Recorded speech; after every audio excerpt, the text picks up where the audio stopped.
Welcome to the Outer Realm with Michelle DeRoche and Amelia Pisano. Airing live on the United Public Radio Network, 105.3 FM in New Orleans.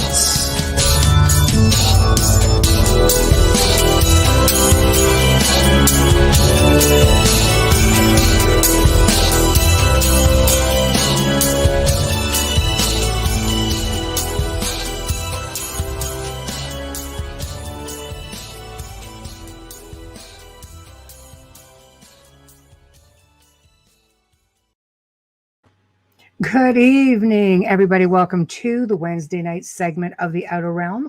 We're broadcasting live on United Public Radio Network and UFO Paranormal Radio Network, 105.3 FM from the beautiful city of New Orleans.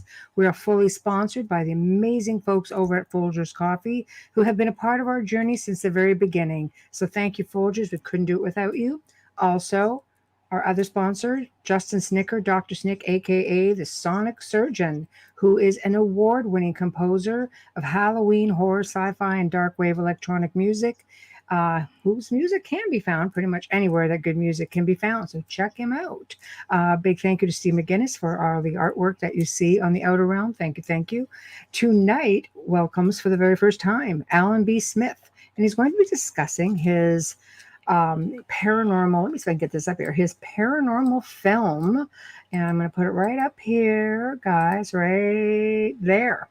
So he's going to be discussing Half-Light, and he's going to be, it's going to be including some paranormal talk. He's going to have some, UFO talk, ETs, you name it. I think he's got a lot of experiences to share, so we're looking forward to hearing all about it. But in order to do that, we are on, again, 8 different platforms. And those are, let me get in there.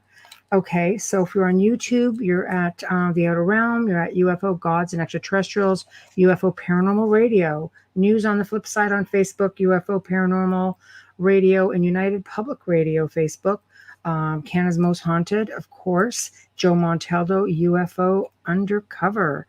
So I think I got News on the Flip Side. So a lot of people chiming in, and wow, yeah, everybody, thank you. This is great.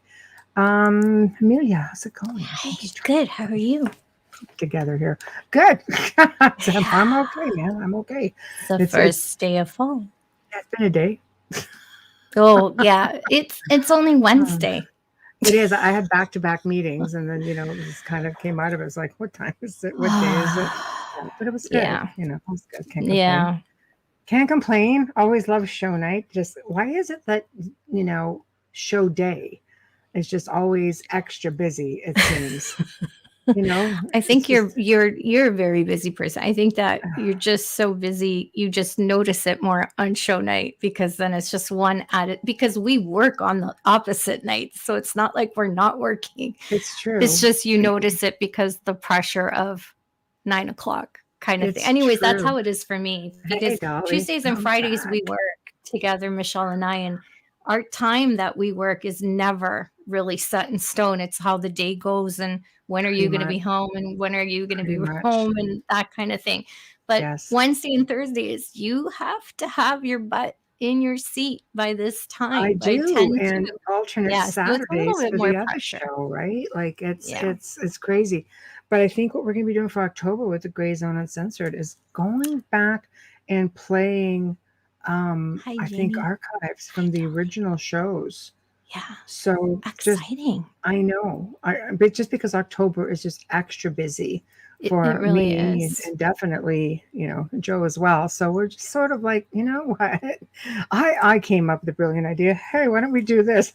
I say brilliant because it says I spent 25 hours a week, pretty much 20 to 25 doing research, man. Or for every show. So when it's bi-weekly, it's like every show. I'm tired. Yeah. I'm tired. That's exhausting. It's exhausting. I've been in that seat. It's not pleasant. It's pleasant because you're researching what you love and what you enjoy, but you're a perfectionist, and we we are women of details. So we are. Those things have to be precise, and it takes time, and you don't want to give anything but your best to your audience. It does. Yeah, and it shows. It shows when you do the shows. Yeah. We have, thank you. We have, a lot of listeners on our shows. We're very fortunate. I mean, the Outer Realm gets between 2.5, 3 million live listeners, a night. No pressure there, Ellen. And, but the Gray Zone hits between sometimes 3 and 4 million. And that's all information. So that's all falling on the hosts. It's it's like a lecture. It's like going to a talk.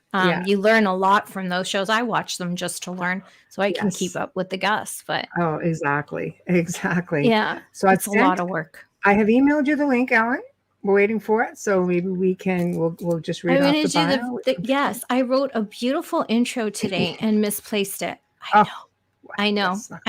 Because I was watching the film and I was writing the intro as I was watching his film. And if you didn't see his film, it is on our Facebook page and it is on my timeline as well. We shared it up so that you have the link on YouTube to watch it. Don't watch it now, please. But you will probably be even more interested to see it after he's talking about it because it's really, really well done. There we go. Our guest tonight is the director of the documentary Half Light. He's also a host of Coffee and UFOs podcast, my kind of guy, host of Paranormal Now live podcast, and he is also a filmmaker. He is a technical. Forgive me because I just lost my. Seriously, I'm like, forgive me. I've got to start this again. Okay. All right. Yeah. Sorry, because I don't have my paperwork, so this is what happens. At the age of 12, Alan had a life-changing experience with a childhood friend when they witnessed a UFO from the backseat of a car as they peered out at the dark, starlit New Jersey sky. So he's an experiencer as well, which is really interesting. And then when you see his documentary, you'll understand why he did this. So, yes. His entry into paranormal media began in 2015 as a guest host on Ken Cherry's Epic Voyages Radio, where he also served as a technical director. That's where I messed up. Sorry. He later began his own live 2-hour podcast entitled Paranormal Now. So let us bring him on, and he can tell you all about himself without all the glitches that I brought in there. And my apologies.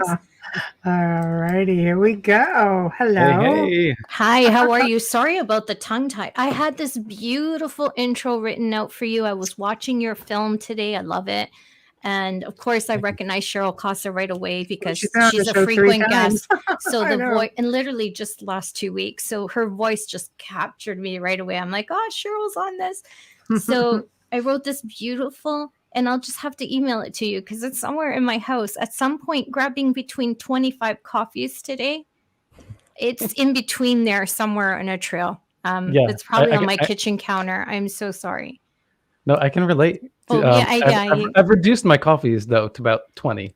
Have you reduced them to 20? I have my latte every morning. That's as good as it gets. I'm drinking cold brew right now. We know whose this is. Yes, we do.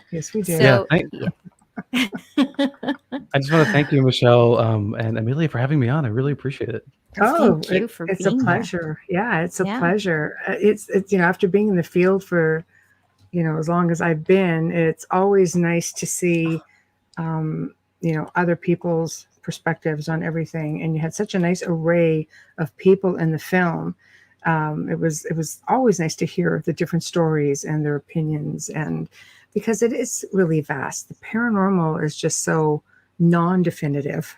You have your basics, but when you hear people who have been at it for a really long time, you can always pick out the ones that just it's just like snapping your fingers. There's just like there's no thinking involved. You just know. So how to start for you? Why don't we start with humble beginnings? Sure. I do want to comment that I think it's interesting that you said you talk about being non-definitive, because that's a major part of this documentary.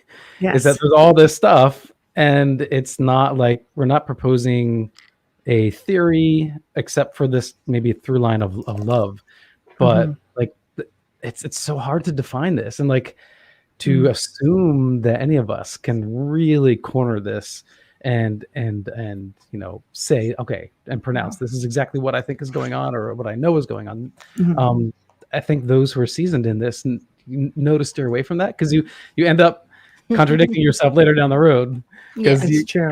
And it could be a week later. It could be, totally.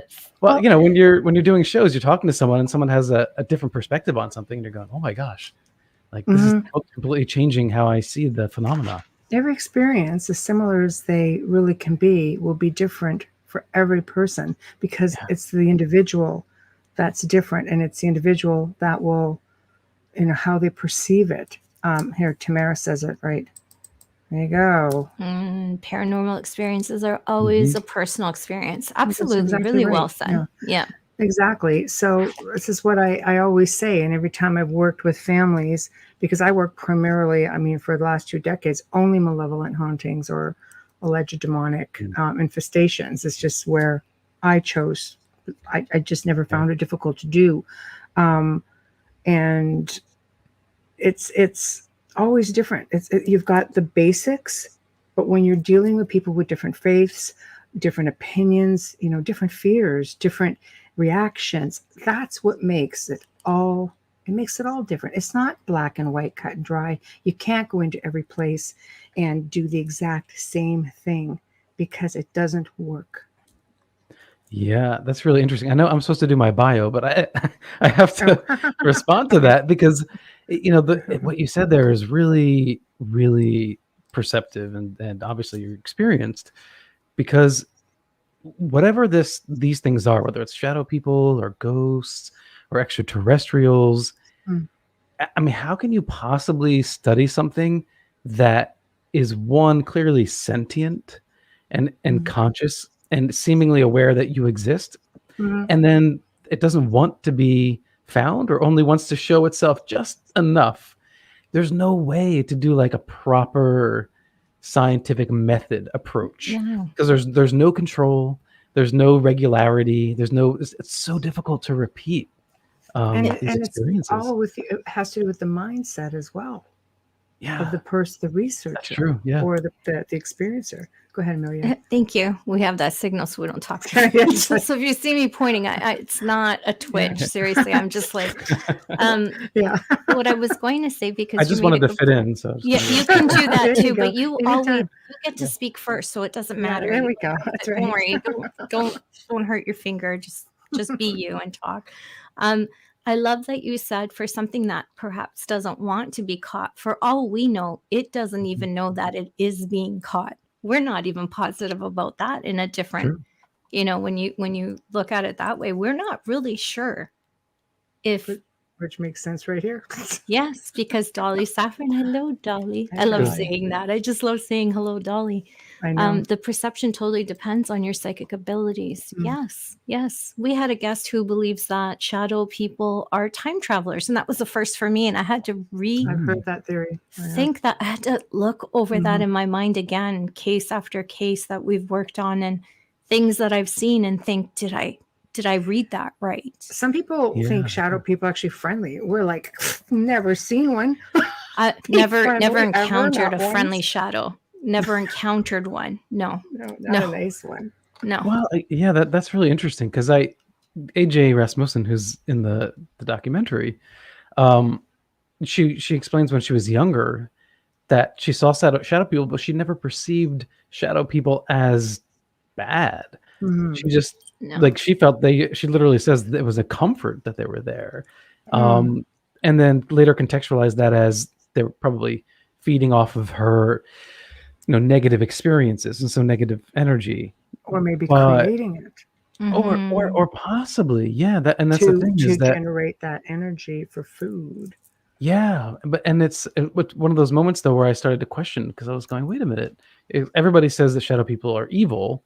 But then I was like, maybe they're just around when bad things are happening, but it doesn't mean they're like, maybe are they actually feeding off of you, or are they just curious? Like, are they attracted to that? Like what if they're time travelers? I don't know. Maybe they're. I don't know, because that one threw me. Our world, that one threw me. World of working, they're never friendly. They're never friendly, but I don't know if, like you said, maybe it's where they are, like what you were saying, Michelle. Maybe it's where they are, or the locations, because most of the work you do is malevolent. It's not often that we go in and we have a friendly. No, it's true.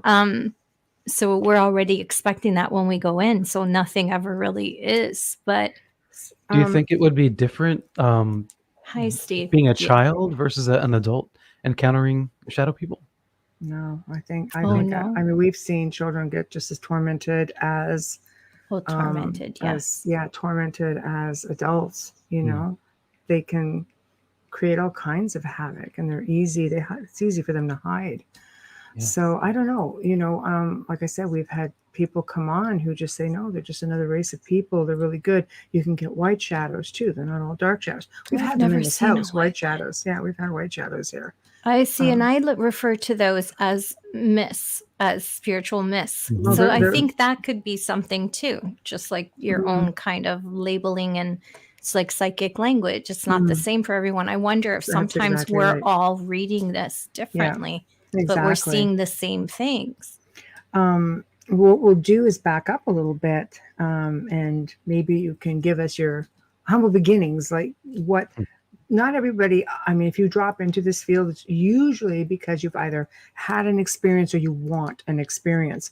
And as you go along through the paranormal, you get into, everybody in the paranormal ends up in ufology in one form or another, because they are connected, as experiences and such. So where do you want to start with everything? Just lead us all in. Yeah, well, I think that there was one moment that solidified, my interest, lifelong interest in the paranormal, UFOs, and that was when we had a sighting as children. And it wasn't like a CE1, it was a craft or something. It looked like a big star, two of them actually, but one of them happened to move in such a way that was just really uncanny. It struck streaked across the sky, stopped on a dime, streaked across, stopped again, and then at some point it took off into the upper atmosphere like a shooting star in reverse. Wow. And that was the weirdest part of it for me, because all these years later, after watching tons and tons of shows, reading books, articles, listening to shows, I still haven't heard a good explanation for what that is. So technically it's a UFO. It was a goosebump moment in your I just explained it in like 5 seconds, but it lasted a little bit longer than that. And my friend and I, we were passengers, a 12-year-old in the back of the car, driving down the what was called the Poor Man's Highway. I always remembered it as the Garden State Highway, but my friend was like, no, it was the Poor Man's Highway, which runs parallel to the Garden State Parkway in New Jersey. And you take the Poor Man's Highway because you can avoid the tolls. Right, I love it. Right. And it's lined with like pine trees. It's in the Pine Barrens area. It's really, really beautiful. And it was a clear night, and we just noticed these two things, that were kind of like stars, but not really. They were closer. And from that experience on, I was hooked. And it was only a few years later, maybe 2 years later, that the X-Files came on. Right. And that became, like a religious watching. Right. It was. There's a cult following. That thing's great. Yeah. I prefer their films over their series, but whatever. That's just my interjection. That's interesting. Yeah. I mean, my mom and I, in the beginning, we used to love watching that together and have those conversations about the phenomena. And I agree with you. I think the first movie, oh my gosh, now I'm losing the name. Someone please help me. It's not I Believe. I think the second one is I Believe. Jillian, I Want to Believe. No. I think I Want to Believe was the last one. That was the last one. Yeah. That's with the psychic that comes in. I can't believe I'm blanking on this. I've watched it like 1,000 times. Me too. Anyway, I think that was one of the best. I really, it was quintessential. It X-Files. Was great. Yeah. And it holds up today. It's a great movie. I watched it this week. That's funny. That's the only reason why I know what the other one's called. Yeah. We have a Blu-ray copy because I'm like, I can only watch this in the best possible. I know it's like the best stuff. Yeah, it's the best stuff. And I had a friend who was on both the X-Files and on Millennium, because same producer. Very cool. Yeah, he always plays a bad guy. It's like, you always have to play an a-hole and everything you're in. Sometimes people are just naturally, I know. And I'm guessing he's a nice person, right? Oh yeah, he is. He's the nicest guy. It's usually that way. It's like their alter ego that comes forward and really takes charge, right? No, it's true. But it's very, very cool. I want to give a quick hello. Hi, Bonnie. Hi, Steve. Hi, Carol. Hi, of course, I said hello, Dolly. Oh, Into the Future. Yeah. Oh, right? Okay. No, yes, yes. No, not Into the. Is it Into the Future? It was I'm going to Google it for you. Yeah, so you're not going crazy. We're all going to sit there and just like the whole show is going to be about trying to figure out that X-Files movie. I know it. So, but the first movie was E.T. Right. Yeah. I mean, and before that, like the first movie that I saw was E.T. Of course, I saw Close Encounters of the Other Kind, and those were influences. But those were they opened my mind to keep to these ideas. But I don't think if I didn't have that UFO sighting, I'm not sure I'd still be pursuing it in the way that I do now. Because there's just something. You had UFO sighting before having paranormal experiences, essentially, or did you see, like, which came first for you? Oh, it was that UFO at 12 years old for sure. Okay. Yeah. I mean, we were frolicking through the woods in the Pine Barrens looking for the Jersey Devil. Of course. I was going to say, you live in freaking Jersey. Of course you're out looking for it. We didn't find it, unfortunately. But, I tend to think that the Jersey Devil is myth, is folklore. But, again, I'll do you think it could be interdimensional or dimensional, just like popping through portals? I mean, it could be. And if people are still witnessing, which they are up until fairly recently. Yeah. There are reports. Maybe the problem is that two separate things got overlapped. Like the Leeds family mythology overlapped with some other something that's being seen. So what's the real story? Right. Maybe this is some kind of weird cryptid and it has nothing to do with the Leeds family. No, just the timing. But the Leeds family, it's perfect horror story. It is. It is. So, I know. It's amazing. So like the birthing of a demon child. I mean, that's I know. It gets it's a perfect storm of Sophie Bonnuit. Yeah. Hello, Sophie. I think it's Fight the Future. Fight the Future. It's hard to read it. Oh my gosh! Thank you. Yep. Yeah, no problem. I had to look that up. That's something to do with Texas and that, right? So yeah, the black oil. Yes. Yeah. I don't know if that was an episode or a film. That was not easy to read on Google. Just saying, Google, not happy, but that wasn't easy to read. It kept coming up with all the episodes. But anyways, we have an idea. So you started at a young age to pursue the paranormal. And why don't you take it from there? Yeah, I mean, it was mostly an interest. It wasn't, the more research pursuit side of it came later. But like so many other people, when you've had those experiences, you read books. Whenever you go to the library, I always go to the New Age section. I have to go there, otherwise it doesn't feel like a proper visit. Or bookstores, which we're having less and less now. But true. That's true. true. I mean, I used to love that, walking through the bookstore and just like picking something up random off the shelf, sitting down, reading a little bit, deciding whether I want to get it. It's just not the same digitally experience for me. But that was something I did for years and years. And I didn't get involved into the podcasting until was it 2016. Right. And I've been doing it since then. Yeah. It's interesting. You definitely meet a lot of interesting people. Well, here we are. No, I love this. I call it the Fortean Fellowship. It's like all these. It's true. It's true. I always say, like, our shows are very round table. Like, people come on because of our large listenership, and they come on, they're like, I'm so really nervous. I'm like, no. It's not gonna be anything like that. So you're gonna have so much fun, you're not even gonna know what to do with yourself. And they're like, I always get the best emails like, I had such a good time. I'm like, I know.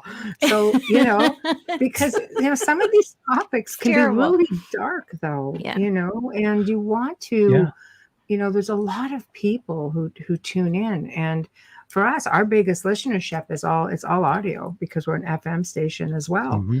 So most of the listenership that comes in is audio. This is why when we put up the comments, Amelia will read them out because it's for our audio listeners.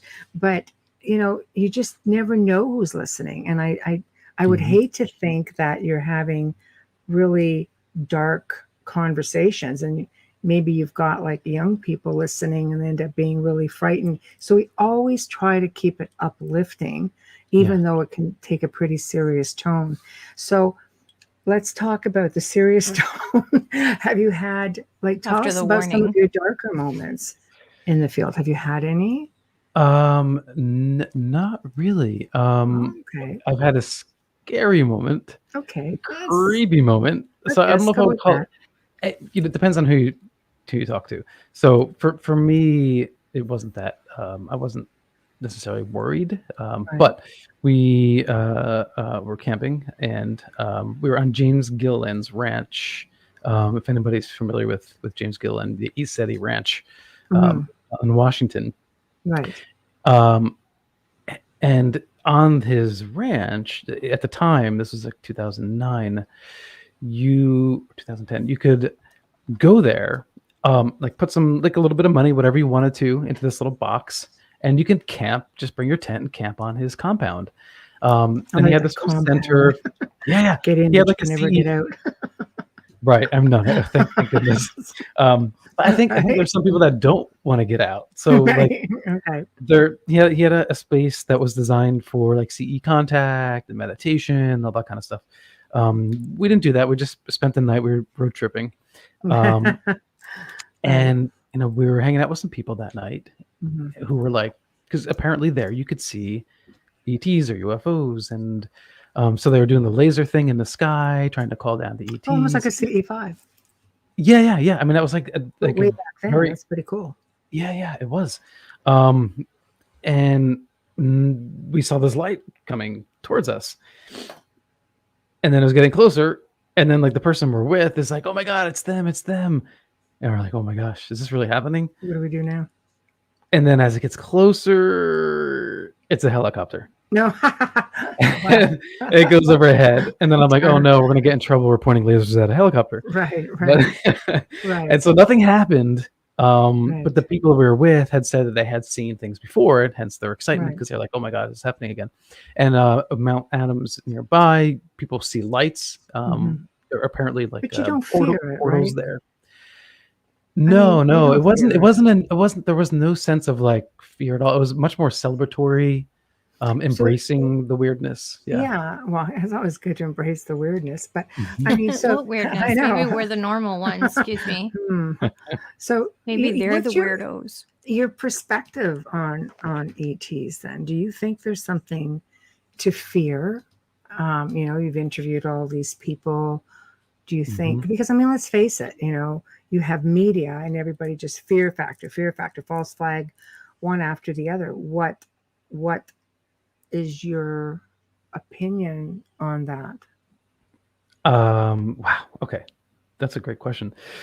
So that's a lot. It's a lot to unpack. Yeah. I mean, so half-light, the reason it's called half-light is one, the sort of yin and yang of all these things, which Jane Kyle kind of references in her own way in the documentary.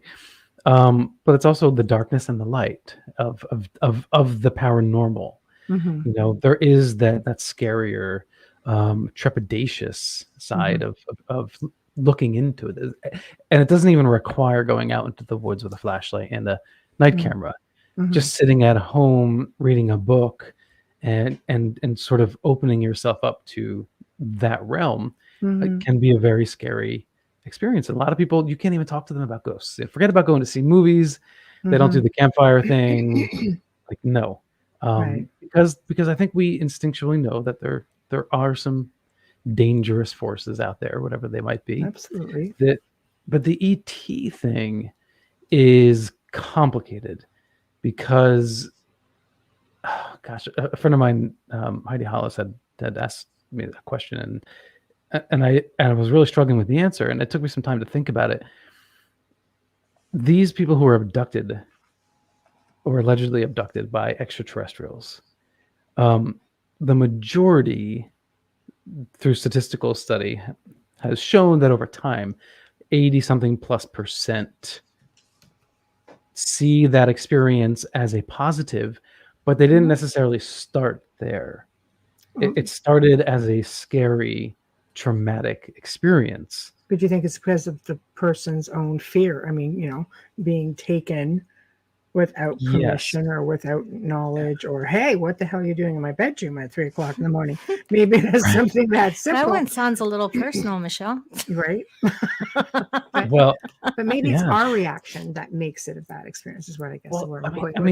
Certainly, yeah. Let's say you're walking in the woods and something walks into front of your path and you get startled and you freak out, and it's a deer. Right. It's just because you were scared doesn't mean what was happening was a bad thing.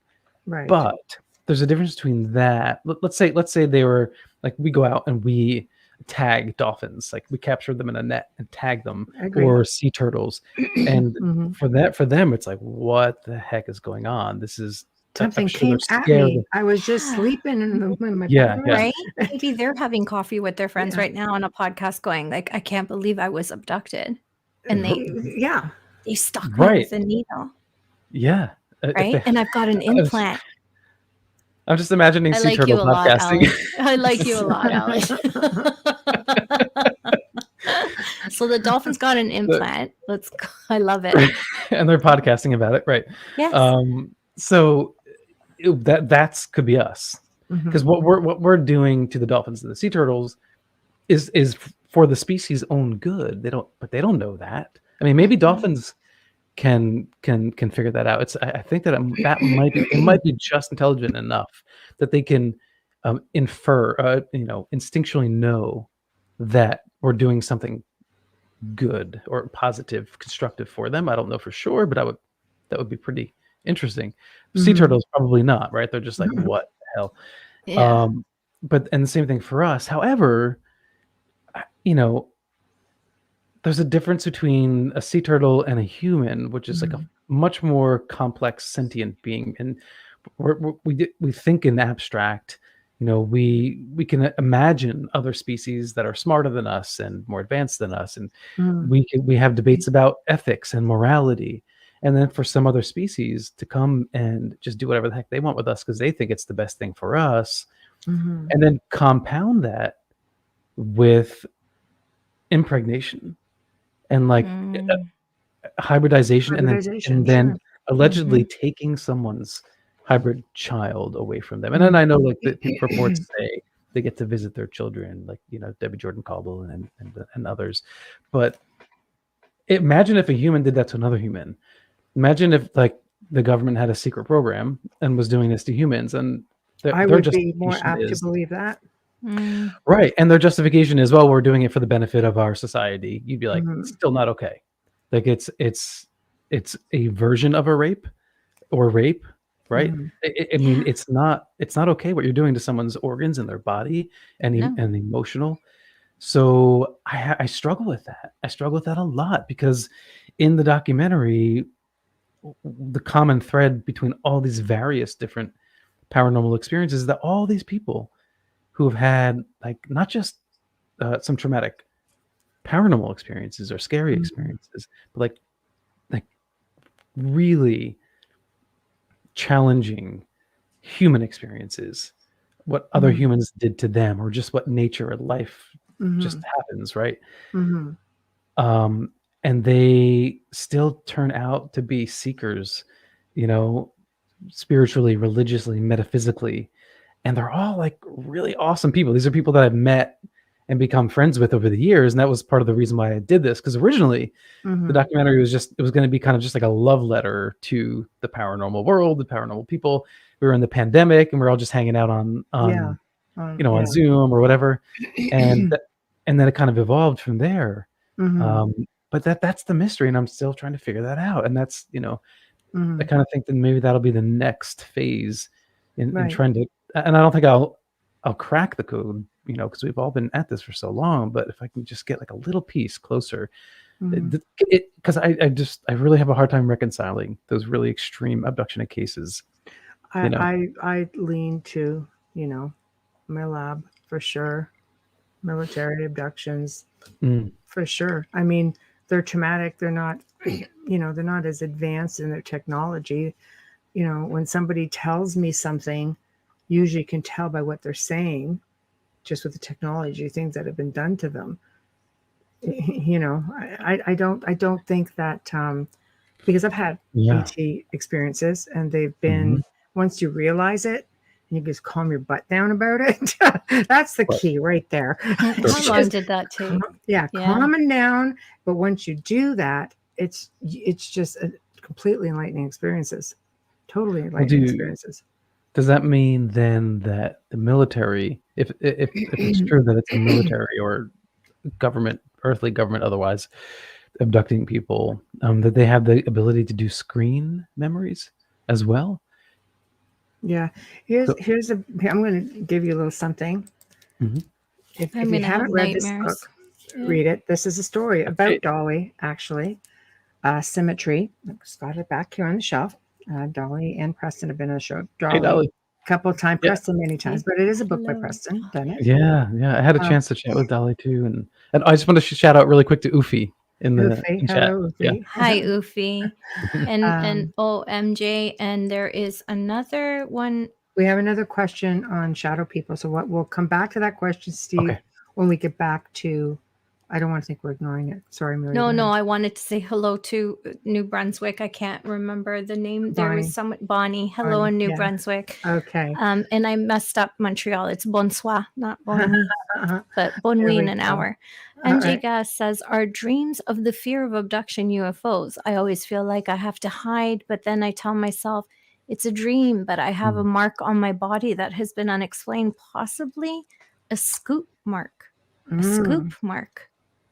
I've actually heard people talk about that before. A scoop mark? Yeah, we had somebody on our show about this before, actually. Little tiny indentation, almost if you can imagine like a little. You're kidding, like literally like a scoop. Yeah, like a full check mark. Yeah, the peelers that you use for like cucumbers and stuff, and at the end they have that little round. It's almost like that. Yeah. Like it literally a scoop mark. Right. Yeah, I mean that in like MUFON investigations, like that's like a question that's on like something you ask people. It's common enough. Yeah. Hi, Yuffie. I'm gonna have nightmares. But that's what I'm saying. There's just very primitive things that are being done. Do you really think ET would have to have take a scoop out of you, or do you think they would have a more advanced way of getting the same information? Well, we're stuck with the same problem. Is that what if these ETs are only 100 years, 200 years advanced than us? I would still imagine that their technology would be better than using something to just. I still believe that they're much more advanced than only 200 years. I do believe that maybe they're us in the future. There's also the theories that. Where do you think? I'll ask you this: where do you think they come from? Oh, I think that there are probably more than one. Absolutely. So I think that they have the ability to perhaps slide in between dimensions, or because they have a way of sort of suddenly disappearing, right? So I'm not sure what that is exactly. But I would imagine that they are physical beings from other planets. I mean, oftentimes that's exactly the message that experiencers have, and contactees are told they're from, Sirius or Zeta Reticuli or wherever it is. And military would tell you the same thing. Absolutely. There are theories that they're right here. We have underwater bases pretty much everywhere. You have the Hopi people who spoke of. They're friends with the big eyes, the ant people, they call them, that came from underground. They're the reptilians that come from underground. Probably, maybe they settled here a long time ago, because we're certainly not like the first kick at the can. That's for sure. We're probably the third or fourth round here. She says they do travel interdimensionally. Yeah. I mean, like in the caves, using light technology. Hi, Marlena. We've seen them for so long. We've seen them. Our ancestors have seen them. Like the Altamira cave in Spain. There's paintings in Australia that depict these gods that have giant eyes and they look like great aliens. Yes. And they're sky gods, right? I mean, this is it's a little too strange. It's a little too coincidental to me. Right. That we have so many rock paintings and myths around the world. So much recorded. So much recorded. Yeah. Yeah. And the ancient Egyptians, with elongating their heads to emulate godlike features. So that's like a physical change, that it was that important to them, not just a painting on a rock. And they oftentimes they're the ones that show you the way. Like you said, the ant people showed the Hopi into like the fourth world out of the that's right the underground and helped protect them. And I think that they don't reside here. I think they're probably underground bases based because there's only so many places you can hide. I know there's places we haven't seen yet, really deep, but that just seems more likely to me that they're extraterrestrials that are studying us and doing whatever they want, and it's just easy to hide in the ocean, because the moon became off limits for a while ago. So if they did have bases, I feel like they moved off the moon. The dark side. The dark side's not so dark, is it? It's not so dark anymore. No, it's not so dark. I think there's just a lot of different theories, which I love. I mean, if you think about it, just look at South America, a lot of the temples that have the serpent gods, there's stories of, there's one town that actually has a reptilian with a robe, and it's a statue in the middle of the town. And this was a reptilian who was said to have taken to going underground with the locals when I guess it must have been like a national not global, but a tragedy that happened within, environmental catastrophe that happened. And he went underground. He taught them how to survive. He educated them. The town erected a statue to the guy, And then let's look at the Bible. Let's look at our first alien abductee, Enoch, Ezekiel. It's like there's stuff everywhere. So. Were they abducted or did they go willingly? Experiencer, yeah. Yes. Sure. Well, that brings me back to part of that challenge, Amelia, is that did he choose to go or not? And with abductees, after a while they do choose to go, but is that a trauma response? Is that I know. I think the same way you do. I do. Yeah. Is it traumatic, or is it, is it out of fear that they're going, or is it because they want to be a part of some greater good that they're told? Yeah. I struggle with that as well. It's, I don't know. There's a lot, and it could take you down an even bigger rabbit hole. This is what I like. This is the round table effect. We just all bounce ideas around, and it just brings on other different types of conversation. Yeah, it's the same struggle I have with religion. Yeah, let's go down that rabbit hole. Do it. Right. None of us struggle with that. No, not one person. Yeah, let's do it. A friend of mine who is not religious, but believes in Jesus, has the same concerns we have about alien abductions and if that's right or wrong, and how can that be a positive? If you're doing these things to people, how are they coming out of it? Now, I'm not subscribing to this, so I'm just sharing. Don't shoot the messenger, people. I was always trying to say. Here. Okay. So, yes. Okay. Thank you for that. Got your back. So, Jesus, yes. Right? He didn't choose what happened to him. He was chosen by God. I mean, you can make the argument he was God, but Jesus also claims that technically we're all God too, via love, and there's examples in scripture for that. But to go through this sacrifice and suffering torture. Like that's not cool. Like if you're just a regular human being, right? Like I would not ask my friend to do anything like that at all. Someone I loved, I would never.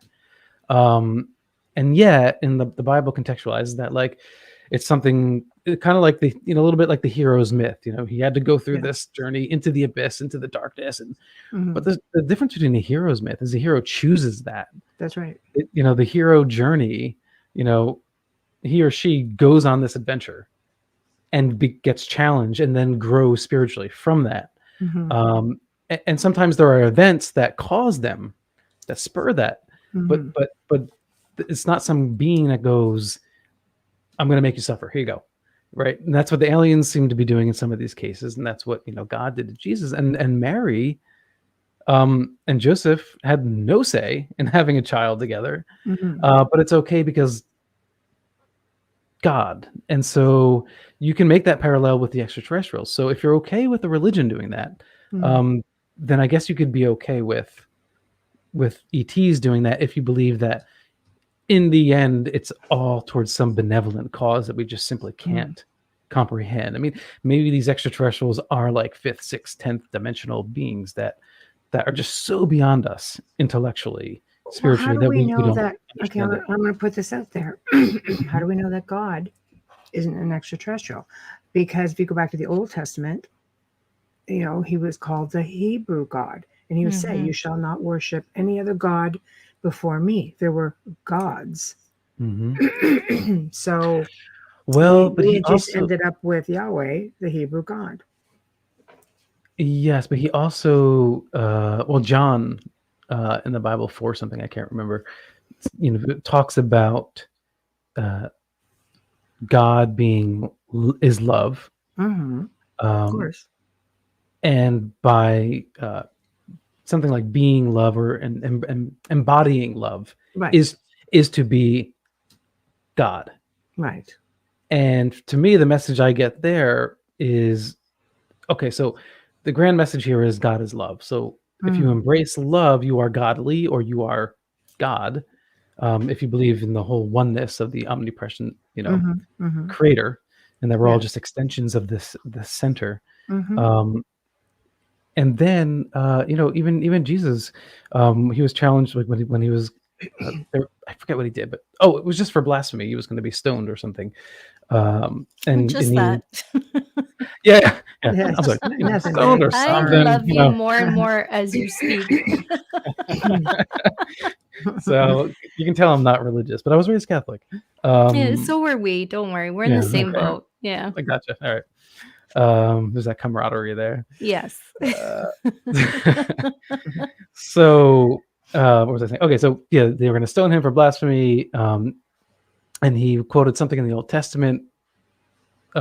I think it was for a prayer, prophets, something like that, regarding the individuals being like gods, plural, and then there's, you know, so this idea that we're all part of this thing. And God isn't a separate being, separate from us.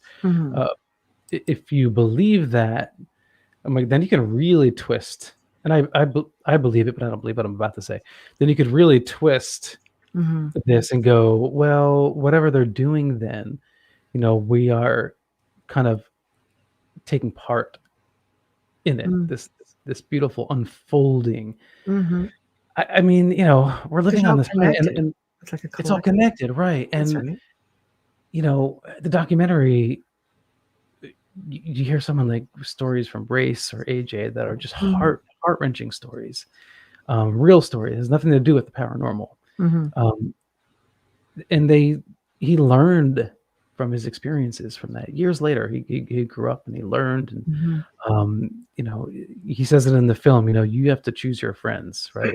And, you know, that kind of ties it into the whole paranormal community, because he was betrayed after a tragic accident, and so bad things happen no matter what. Like we have no control over it, and all we can do is kind of deal with the trauma and try to get through it, and try to learn and grow from it. So does that mean it's inherently like evil, that these bad things happen to us. It just seems to be a part of nature. We have to have balance. There has to be balance. Right. So, maybe contact with other extraterrestrials is just part of that. It's going to maybe force the human like an mind, awakening. Like an awakening, yeah. We have to awaken. We have to evolve. But you see, ET is also about, I think, love and light, because you really do have to evolve, and you have to develop an awareness for them. And basically, it's like an awakening, because if you fear them, you're not going to even want to try to understand it. You can't get by the fear. I think we've had fear, whether it's the paranormal, whether it's ufology, it's a control thing. So much fear gets instilled that you don't get past it. It's just bred into us. So it's like you wouldn't even think about, most people saw, for example, a craft. It's just coming down and going into the field. You'll have your curiosity seekers. Not a lot of people would get too close. Other people would be just like, so we're so not having this.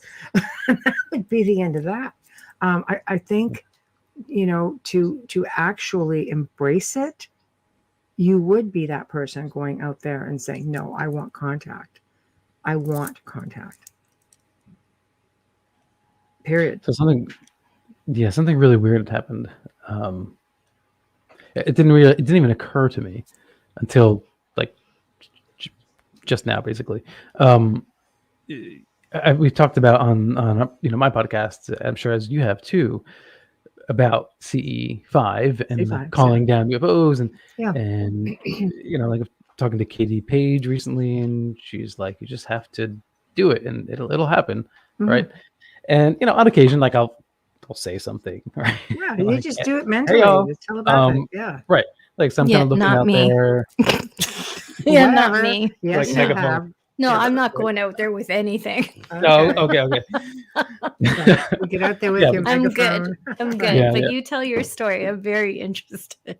Well, so rewinding quickly back years ago, it was during a period where I was just like, in between, in my early years, I really struggled with depression and anxiety and addiction and stuff like that. And I was going through like a very like spiritually inclined period, and very much into psychedelics at the time, and reading and listening to podcasts. And I don't know if you've ever gotten to that place where like you just feel like you're kind of tuned in, like really like locked in, tuned in. People take DMT, do ayahuasca, and all kinds of stuff. That'll get you tuned in real fast. Yeah, that's true. Don't go and do it, people. I'm just saying. Be responsible, whatever it is. But I was on a bus and I was thinking about this idea, and I was like looking out the window, and I was just thinking like, if you are real, if aliens are real, if you actually can hear human thoughts, like show yourself. Can you show yourself? But I was kind of just thinking this, staring out the window, kind of just locked in, and then a light appeared, and it was a hazy night. So there's that part of me that was like, was it like a tower light that I suddenly saw and then it disappeared, or an airplane that was suddenly turned my direction and then turned away? Was it coincidental, or?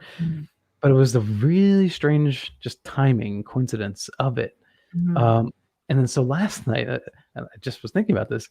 I was out there on the deck, and I was looking up at the sky, and I've done it multiple times in the past, but nothing happens. And then last night I was just really kind of like just lost in that thought. When you just kind of get lost in that thought, and like really, like I was like, what the hell, like if you're out there, really in it. Yeah. And then I saw a shooting star, like a really bright one, like right at that, like right when I was kind of in that mode. Right. But then it's like, okay, I've seen shooting stars before, so was it coincidental? It's. Try to look at it as a synchronicity, not so much. Right. I don't believe in coincidence personally. Yeah. I believe that things happen and people just don't pay proper attention. I've done exactly what you do. People talk about the CE5. Go over here, you meditate, get your flashlights or your laser light. When I had something really extreme happen here in the house, that it was literally me in my mind saying, before I had an understanding of it, saying, okay, I'm ready. And then a big bright light came just shooting through the front window, through the bedroom, ricocheted onto a light and bounced off. And I'm awake. Wow. I'm just like, what the hell was that? You asked for it? Yeah. But I did. But saying, okay, I'm ready, I didn't expect an immediate thing to happen with like literally within hours, and getting a better understanding and just saying, okay, and then at nights I would wake up with hands on my head and I just may have said something like, touch me and I'll snap your neck or something like that. Because that sounds more like Michelle. Yeah, because it's really freaking intrusive. I'm just like, I wake up and something, I'm like, just calmly don't move and I'll snap your freaking neck. And then I wonder why I don't get an experience for a while after that. But, I mean, I've woken up to all kinds of stuff going on. I've gone to bed, not fallen asleep, and have a full 4 or 5 foot gray standing right beside me, so close I could touch it. That's me having a calmer moment, saying, okay. Yeah. We're the opposites with that. Yeah. See, so it's I think the way you did it, just telepathically saying, okay, where are you? I've done that where I've said, where are you? And then a flash in the sky, just goes, just like that. It's like, cool. Okay. It's an acknowledgement. I think sometimes you want to know that they are close. And if you just reach out, it doesn't happen every time though, right? It just happens once in a while. Can I just add something? Perhaps when you're saying, where are you? There are several others asking, and the collective is drawing them in, because then it's at the same time. It's a load of energy brought together. And I wonder how many other people are going, what the hell? I just asked, and look at, I wonder about that. Or is this just for you? Too many questions. So there is that belief that only people who have been experiencers will be the ones that can see it. Yeah. That can see it. You could, there are reports of entire communities having, a UFO and you'll get 100 people out of 300 who all see it, but they're all in the same area and only 100 out of the 300 saw it. Yeah, there's a lot of those that you've talked about with Joe on the Gray Zone. And I think I'm one of those people that walks right by it. Sure. Doesn't even know it's there. Let's just go with that, Amelia. I don't. Oh, that's. It is in denial. But I'm not. Okay. No, I'm not looking for it. That's what I'm saying. Like, I'm not reaching out. I will talk to the dark stuff, which is crazy. Some people would think that's even scarier. It's because people believe in angels and demons. People have hard times with extraterrestrials. I believe in that. Could be one and the same. I still have fear. I agree with you on that. We work on cases all the time where we wonder, is it the same thing? What do you think, Alan? Do you ever think, gosh, is this the same thing as angels and demons? You're the guest. Don't let us hijack your show, Alan. No, it's fine. I'm used to being on your side, so it's cool. That's the problem, right? We all agree, and it's like, okay, how do we bring this? Yeah, I know. No, I don't think they're the same at all. Good. I don't necessarily believe in angels or demons. Right. I think that's cool. That's different. I think that there are likely entities that people are experiencing, and we're only defining them within the boundaries of what our culture has taught us. Religion. Religion. Fair. Yeah. But or even culture. I remember in the 90s there was this book. I don't know if you remember it. It was an angels, but it was like a picture book. Like it was angels, and it was like all these different drawings and sketches of people who have had contact with angels. And I remember one of them. I remember it looked kind of like a gray alien, but with angelic features and like wings, and there were all these different variations. Some were a little bit more spindlier, some were like a tall white, typical tall white with and I was like, Nordic. These are kind of similar to extraterrestrials in some ways. It's interesting. Yes. So I think that there's the extraterrestrial, which is probably something like the little grays, that are often described as like drones, right, or robotic, AI in a way, AI of some sort. Sure. And then you have something else like the ultra terrestrials or whatever it is. Sure. And maybe that's where the category of angels come from, because if there are advanced sentient beings that can transverse different dimensions, which physics, at least the theoretical physics, kind of allows this, then that would probably explain it. I mean, if you were to see a being that lives in a different way with physics and time and space, maybe they can actually float, right? And so the stories are, it was floating and there's a glowing light around it. Well, we've seen UFOs that have glowing lights around it when they come and go, and disappear and reappear. So, maybe they're having that moment, and then they, you tell that story, and now that glowing light becomes wings. So I don't, or maybe they have wings, right? But I'm pretty sure in the earliest writings of the Old Testament they didn't have wings, but don't count me on that. But so I think that's what that is. These are, because when people have ayahuasca trips, we'll see like the serpent goddess and like all these other, demigod type beings. Like Thor's in there? Thor and Odin and Loki? No, I'm serious. No. Oh no. Well, there are people who have encounters with things like elves. Oh yes. Fairies. Not like fairies on a psychedelic trip, and it hasn't. Not friendly. I've heard that a lot. Just saying. The fae seem to be a big one.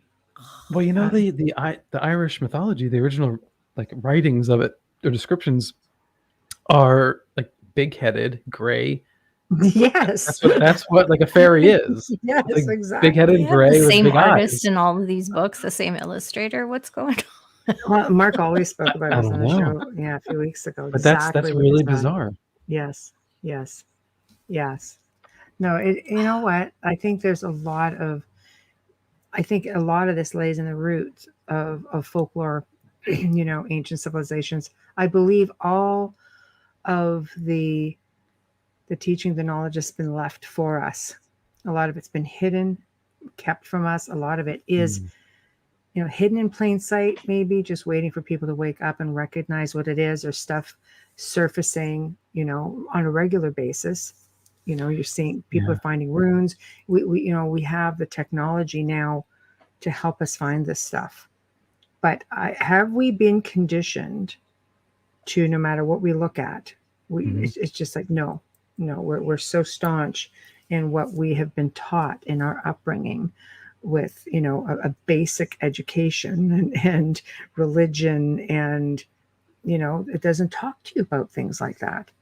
I mean, we're all born gifted, and then somewhere along the line, once you're no longer that child, things change. And I believe it's those abilities that help you to recognize all of this stuff for what it is, for real. Yeah, I think the answers are internal. Yes. Will we get? Is it even possible for the human mind to get it all anyway? I had a couple of bad trips in my life. One was bad, not too bad. One was horrific, and the horrific one started off with, it was like my mind just opened up to the cosmos, and the only way I can describe it was like a tornado pouring down everything into my mind. Like it was like this download, and it was so big and so intense. And I ended up going like crouching over, hands on my head, crouched down to the ground, and eventually was like weeping because I couldn't. It was just too much. It was so much information. And I wonder if that was kind of a lesson, like, you're trying to get all the answers, but your flesh is not going to be able to. There's not enough database up here. It's like the physical. Yes. The physical doesn't get it, but it is all inside of our essence. Some people who have had extraterrestrial contact come back and have said that they feel that they've come back awakened. with all of their abilities intact. I think you reach a certain level with them. There have been those who've come back and they're like, I remember everything. They gave me all my memories. Or healthier. They come back healthier. Yeah. Right. And that's the thing is like, okay, so let's say our brain can't take all the information, maybe, but by having these paranormal experiences, metaphysical, doors that are open in our mind, that we can process a little bit here and there at a time, enough to kind of shift our consciousness, and that was the thing that the through thread in the documentary is this idea of it's all about love. And I really, really believe that. Right. Like, it comes like, there's so many wonderful things we can do with our brains. We can build rocket ships and go to Mars and think about it. We're only using a small portion. Yeah, and when you have these stimulating debates and whatnot, but it's like, at the end of the day, like if we can't find love, if we can't find that center within ourselves, I think, then what's the point? Because that, to me, that's the thing, right? So like for me, I still struggle. I get like bouts of like neurotic like anxiety or something, not a lot, but it's like comes in like little bits once in a while still. And I'm like, okay, I'm still working on that. And I think that's like what we have to do is we kind of have to keep working on that. But I think at the center of that, none of that matters. Like, I don't think you can find peace until you can find empathy and compassion and love for yourself and love for others.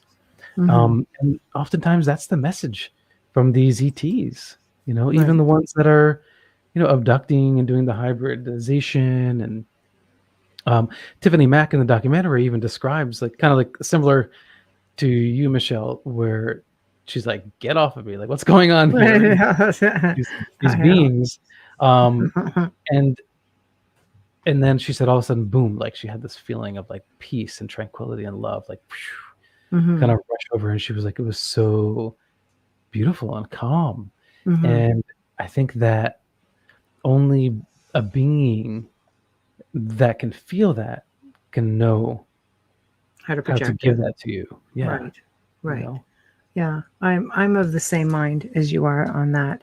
I think that there's a lot of hype out there that is, I think if you fear it, that's exactly what you're going to put out there. If you want to control the masses, you're not going to put out, go on out there and, embrace all of this. And, like disclosure is a huge part of that. And this is American disclosure. Do you know, like if you went to South America, like I think it's Brazil and Peru.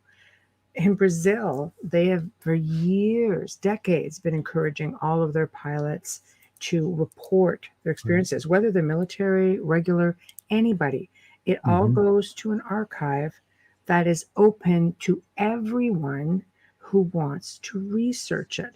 They're very open about all of this. France is the same. All these countries throughout the world embrace this. And, like on the Nazca Plateau, we just talked about this on the show, a different show on Saturday, where they found a cave with actual extraterrestrials, mummified extraterrestrials. And scientists there, in the US, I'm sorry, that would have been buried underground. Oh, but you never would have heard about it. But they're like, this like Peru. No, this is a thing. Here they are. They took all these pictures. It's online. You can find it. And it goes into the archive. Scientists came out and just talked about it.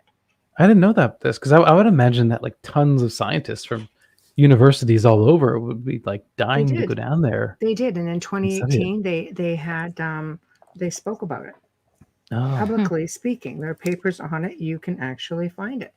And one was a hybrid. But the funny thing is they kept saying that they were reptilian, a human reptilian hybrid. And I'm looking, I'm going, that is gray as days long, got eyes as big, bubble heads on them. But there's one that had one little patch on it. That's all that looked like it had reptilian skin. I'm like, that doesn't constitute a reptilian. But one was found with eggs in the abdomen. Wow, that's wow. I will send you a link. Yeah. I'll send you a link. How do we know that they don't all have big eyes like Grays?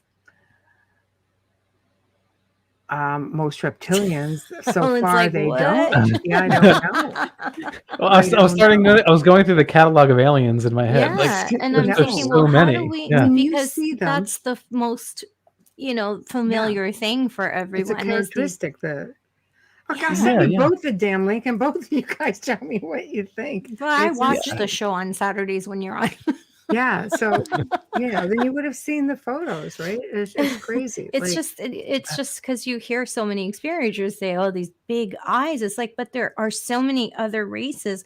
Why are we only hearing about the Greys and the Nordics? Because the Nordics, the blonde and the, Well, I like Carrie's maybe hybrid gray and reptilian. That's a huge possibility Apparently, too. that's not what the scientists were saying. And we're looking at it clear as day. I'm looking at his pictures going, no, it's just no way. But it's crazy. You know Sorry. what? I will find the article. I'll tell you what, I'll find the article. I'll post it on the Grey Zone or on the Outer Realm page for you guys to go in and have a look at it. But the point I'm trying to make is disclosure is this big worldwide thing, but it's American. It's a U.S. disclosure. That's this big thing. Well, we can't say this or that. The rest of the world can. You're the leading superpower. Yeah. Why can't you figure it out? Mm-hmm. Well, that's interesting when you think about it like that. So that may indicate that the United States has this tech, recovered craft, perhaps from Roswell. And so they don't want to open the door because opening that door will lead people down to the revelation that, we aren't, a lot of these UAPs are us. And that you've been taking us? How do you tell your people you've been taking them? Right. And but even if they weren't taking us, like they would never want, let's say Russia or China to know that they have this super high tech. Russia's had more experiences in the US. Yeah, but do they have the tech? That's the question, right? I would almost say yes in a way. You think so? Yeah. I don't know. They've had crashes landed, like UFOs land. They've had them in their possession. Sorry, Amelia, go ahead. No. Don't apologize. Yeah. I'm just thinking out loud because all of this is often as you think this is similar information, it always has a twist. But I just wonder because we know, we speculate because of all of the interviews that the Americans are working with. Their government is working on a deeper level, darker level with the ETs. So why wouldn't they have a lot of the technology? I would also hope and pray that ETs would limit how much they give them because of past experiences. Wars and stuff like that. I would imagine that they're a lot brighter than we are. They don't want us to hurt each other. So they wouldn't give us too much that could gain control or power over another. That's what I like to believe. That's my problem is the U.S. hides everything. Do you know that the KGB, I think it was back in the 70s, went to a tomb in Egypt, and the mummified pharaoh was a tall gray, and the KGB got wind of it. And they had a contact in Egypt. This is common knowledge, people. Go find it. And they went in there and they have photographs of this pharaoh. And the KGB was found walking out with it. Holy crap. It's all there. It's all there. Downed crafts, experiences. Like they were the first ones to do CE5. Because their scientists had this one location, an old Air Force base that they would go to.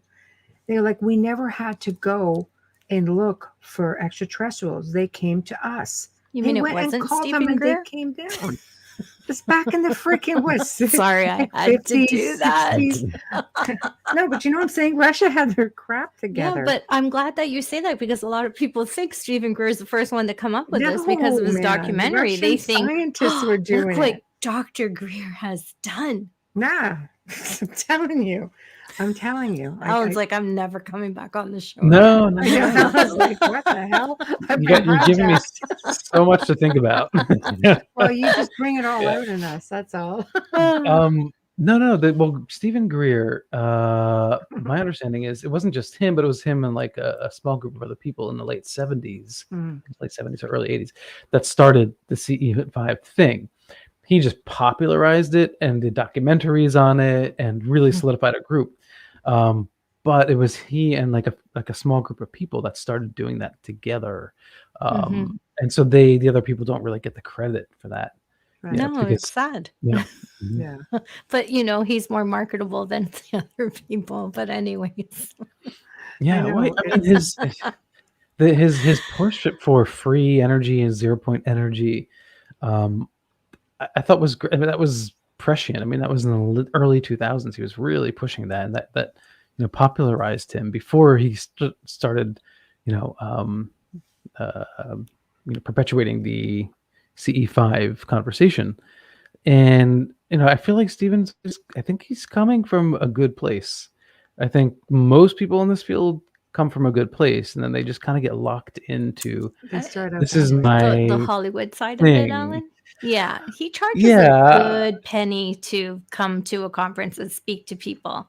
And you can do CE5, like the equivalency of I don't know. We could probably have Arnold Schwarzenegger come in, and I would just he's at that rate. I'd much rather hang out with Arnold Schwarzenegger. Me too. No offense, Dr. Rare, but yes, me too. No offense, extraterrestrials, but because Arnold's gonna come back. He always does. They're doing a sequel to Twins. Are they really? I love Danny DeVito, but oh my gosh, I don't know. You guys are found my twin flame. I can't help it. That was my twin flame. Oh my gosh. Yeah. So go ahead. Yeah, but I mean, to charge to do that, there's it's kind of like going to a MUFON event, right? I mean, I can get together with a bunch of people and talk about UFOs, but there's something about organizing something and putting it together. The structure, the ritual, the scheduling, and that really is good for the community. It's community building, and I think that's important. And you pay for that. Absolutely. But with CE5, does it require a group setting? I mean, can you do it just by yourself? And I've done it. It seems to be you can buy his app that you can, and he explains how you can do it. A lot of people have been purchasing them, and they go out, they use a technique, and they're doing it. But all I'm saying, all I'm saying is that I did it without any issues at all. And we've had people come on the show who said that they've wanted an experience so desperately that they just went out and asked for it. Now, sometimes it takes a few attempts, but they always get it. So that tells me that it can be done just through telepathically putting it out there. Do you ever wonder what's in that app and why it's working? Does he have like some side doorway or back door into ET saying, hey, let's do this, right? The Italian in me's coming out. Let's do this. I'll get this app. You'll have more conversations, and then you can run the world. I saw his show. Through the app. The app. Think about it. What's he doing with that app besides making millions? Did you see Close Encounters of the Fifth Kind, where he was the documentary and they were in a desert setting? What was instrumental to me that made me a believer was an older man was interviewed, and they were a group of 10.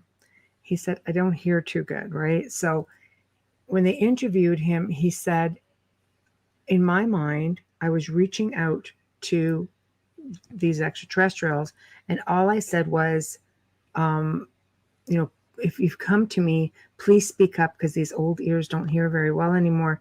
Someone captured a photo of him, and there was a gray behind him with its hands on his ears, and on his ears, and he said, I can hear now. Someone got a photo of it, and there's a gray right behind, and they showed the photo, and I thought, okay, anything's possible. It might be fudged, it might be blah blah blah, but this man's in tears.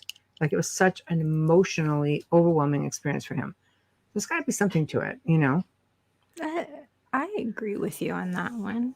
Well, it's I wish we can have more photos like that. I mean, like with ghosts, let's say. You mean shown, right, Alan? Because we know they're out there. Just somebody stopping them from getting out there. Yeah. Yeah, but there are some great investigators out there that are using SLS, motion sensing equipment. Oh, got it. In combination with like an EVP recorder, a recorder that captures an EVP at the same time on camera. So like the investigators like, hey, whatever they think the ghost name might be or whatever, are you there? And then all of a sudden the SLS like stick figure starts moving. They get an EVP at the same time. That's what makes it more viable. Pretty darn. It's like a cross-referencing. You have the two at the same time. You're corroborating. One for the other. So that's like the closest that we've gotten to it. I know some people will pick up like maybe a shadow or like a light mist.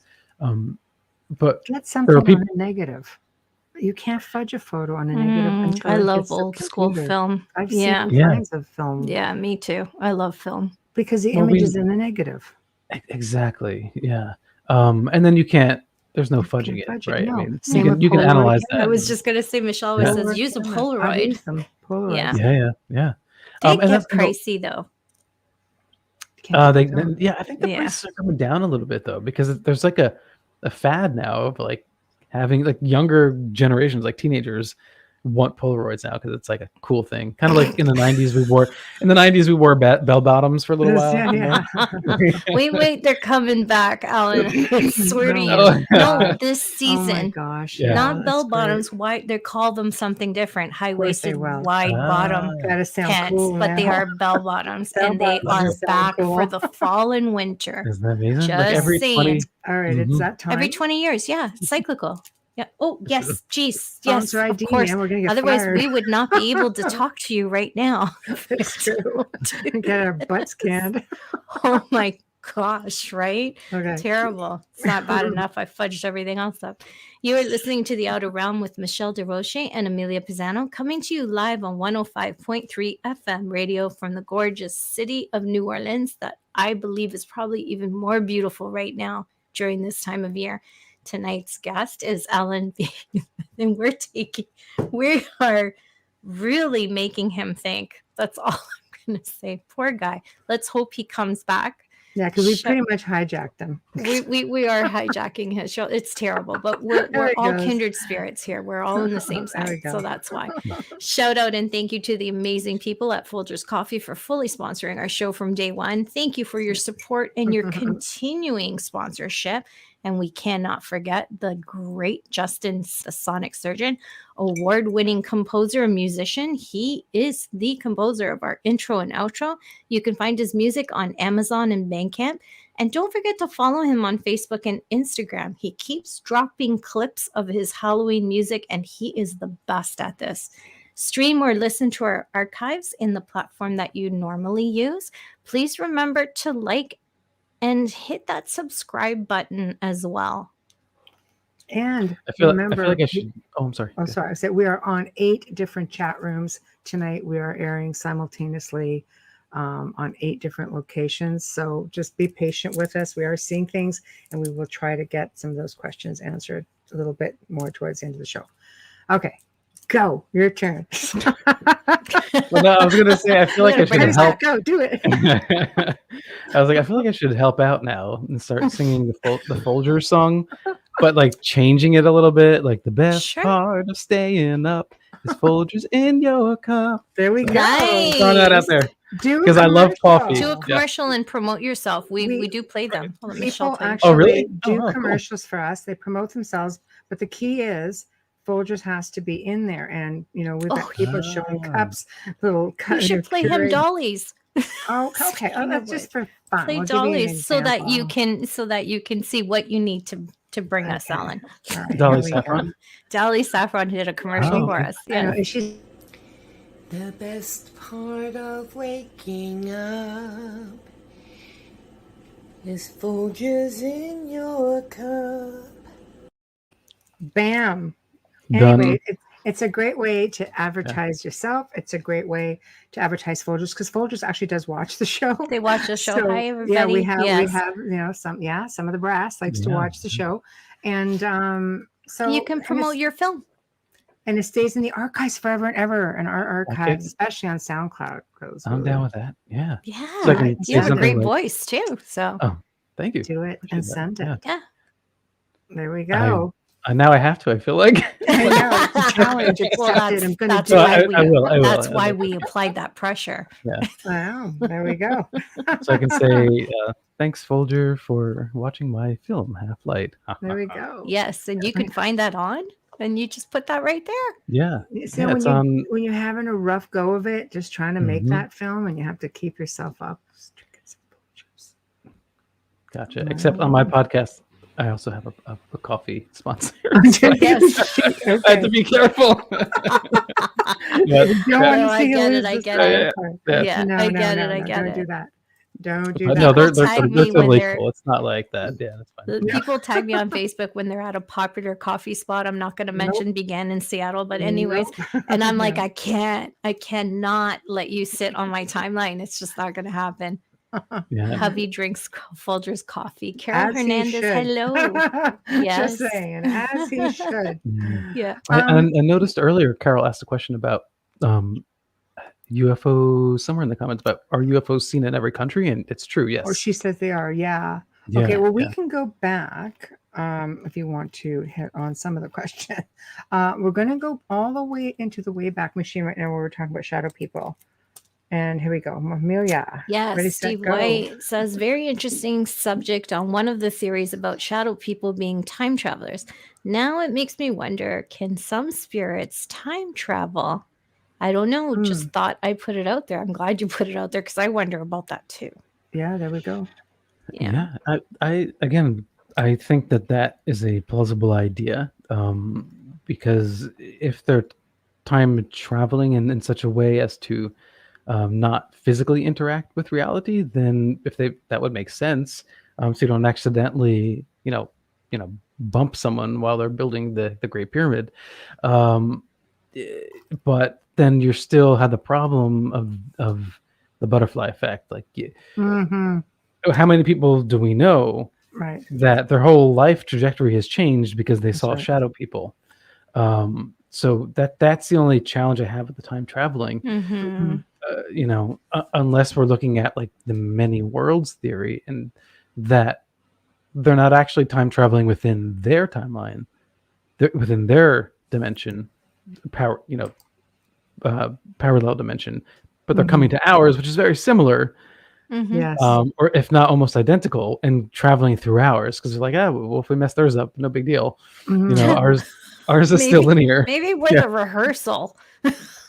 Damn it, I think we're just in a matrix.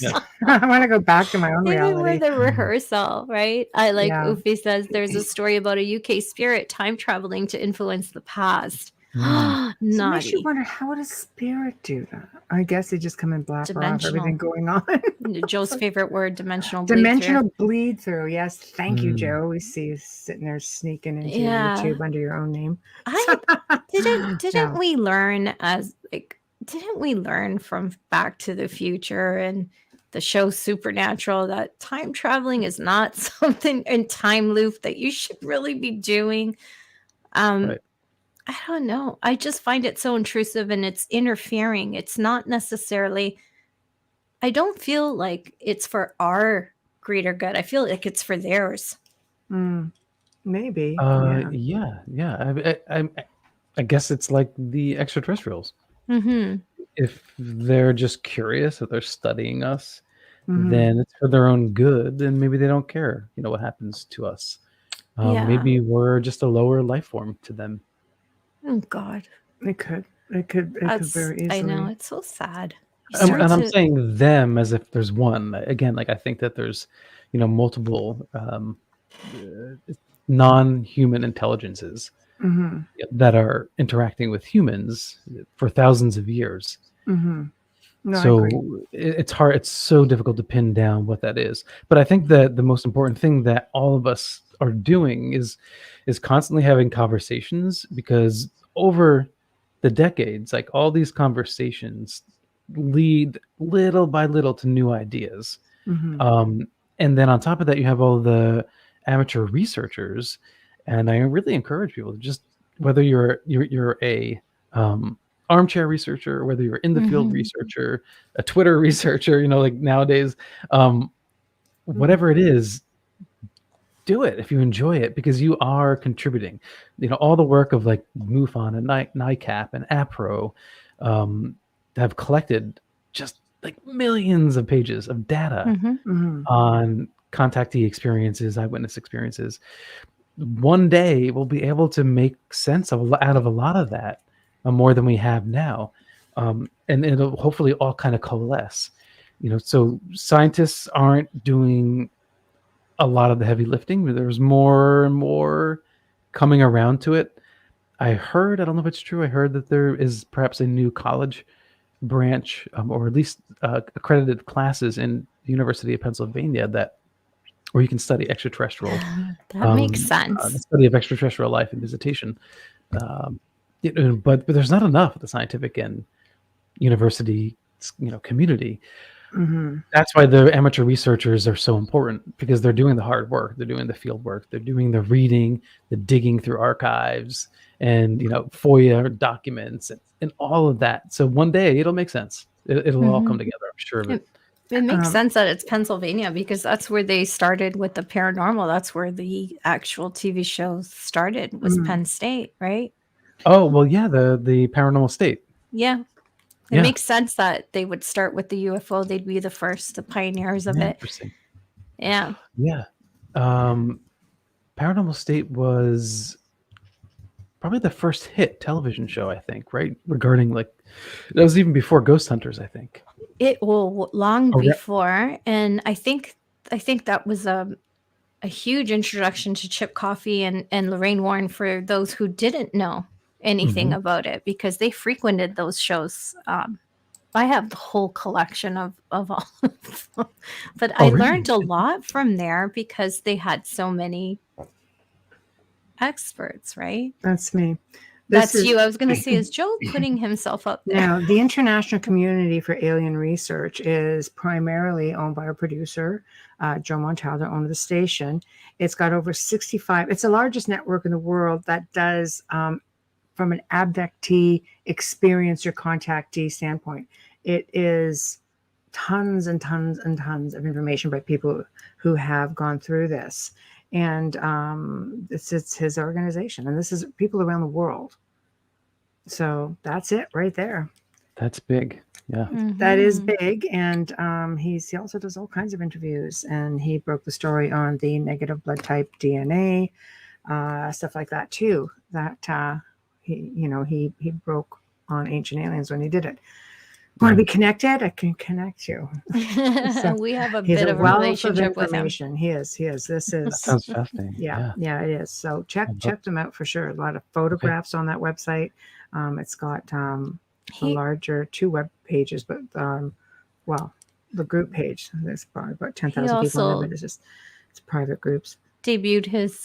He premiered the story of being on that ship with what could have been and what couldn't have been. The Nimitz. He was on the Nimitz. The Nimitz has had 2 experiences with UFOs, actually, and one was where the ship landed on it. So, but I don't know that he can talk about that anymore. I think they put him back under. Did they? Because that show's still out there. I know. Because he broke it on the Outer Realms. So I'm saying. He did. Yeah. So the story's still there. There's a lot to all of this, and I think this is just one more example of people coming forward and doing something for the good of the UAP community. But this is different because it's not geared to UFO sightings like a lot of these organizations are. This is abductee researcher, contactee experiencers, all of that. So it's quite interesting, to say the least. What do you have to say about people who are always trying to debunk all this stuff? Because there are no experts. It depends, right? It depends. Sometimes it's like, thank you. And sometimes it's you're not helping at all. You're making things worse for everyone involved here, especially for those who saw something. And not only did they see something, they saw something with someone else. Right. And they weren't both crazy. And I think it's really unfair to make people feel like there's something wrong with them. Do you feel it hurts the field? Really? I mean, you have to have balance, but there are no experts in the field of paranormal. This isn't like ufology, Although, there are similarities. For instance, the issue with having a control. You can't control the UFOs. You can't control ghosts, right? And a lot of the same debunking techniques, typically like psychological explanations, are applied to whether it's somebody who thinks they saw a ghost or a shadow person or an extraterrestrial or Bigfoot. Right. Somehow people who are accustomed to being in the woods, have seen bears a million times, confused a bear this time for Bigfoot. Right. It's just it really it's insulting, and it undercuts the legitimacy of qualified, sane individuals. And I don't you think it would make witnesses hesitant to come forward? Well, it does. And it still works that way. Yeah. No, it's still true. But it's also nice to have a challenge, because sometimes people just want to believe something so much. There was a recent sighting in Texas. This just happened days ago. It was a Florida. It was a Florida, Texas. I can't remember. It was right around there. But UFO Jane had reported on this. And Mick West, when he saw the video of this flock of UFOs, was like, it's fake. Blah blah blah blah blah. Well, it turned out that someone actually faked the video. Actually got like people, like not having to pay anybody, just people on a dock somewhere to hey everyone, can you look up in the sky and go, oh my God, what is that? What is that? She recorded them, and then she created this whole fake video and put it online. So that's a clear, fake UFO that where a debunker comes in and did their job like right off the bat. But then there's other cases like the gimbal, the 2015 gimbal of the USS Roosevelt. That I had Mick West on my show, and his issue was, there's something wrong with the instrumentation. Maybe did they check the systems? I don't know. Right? It's like, did they do this? I don't know. And they just kind of leave it like that. Which there's nothing wrong with speculation on both sides and saying, I don't really know. But I think what happens is the debunker doesn't do the extra legwork, or doesn't want to hear certain things. Like it turns out that there were diagnostics run on the sensors of that equipment. And you have these jets that had FLIR sensor, they had infrared, and they had visual contact and multiple eyewitness visual contacts. Like, this is a dream. Yeah, like, this is a debunker's dream. A debunker would be like, a debunker would say, give me different videos of the same thing. Well, we're giving you not just different videos, right? Like different technological sensors and eyewitness accounts. Like that's when I get frustrated. Yes. I don't mind you challenging us, but sometimes you just got to admit, like, it's there. It's there. There's something clearly in that. If you want to argue if it's ET or not is another thing. Right. But there was a craft there, and it was exotic and behaving ways that defied physics. And I think some people just, even when the evidence is so blatant in their face, like the Travis Walton event, they just won't go. They just won't admit it. They'll run in circles. Isn't it crazy when you have government officials going up there on news, international news, and saying, yeah, this exists, and you're still sitting at home saying, nah. And you know what's frustrating for me, and I'd love your opinion on this, how the paranormal and ufologists can actually butt heads and say, no, there's no such thing as ET. No, there's no such thing as ghosts. It's like, how can you believe in one and not the other? It's interesting. I almost feel like there's kind of this, it's so hard to convince people that ghosts are real that if you talk about all these other things, then it's too crazy. And it kind of reminds me, I'm thinking of this parallel just because it relates to another documentary my wife and I had done years ago about LGBTQ rights.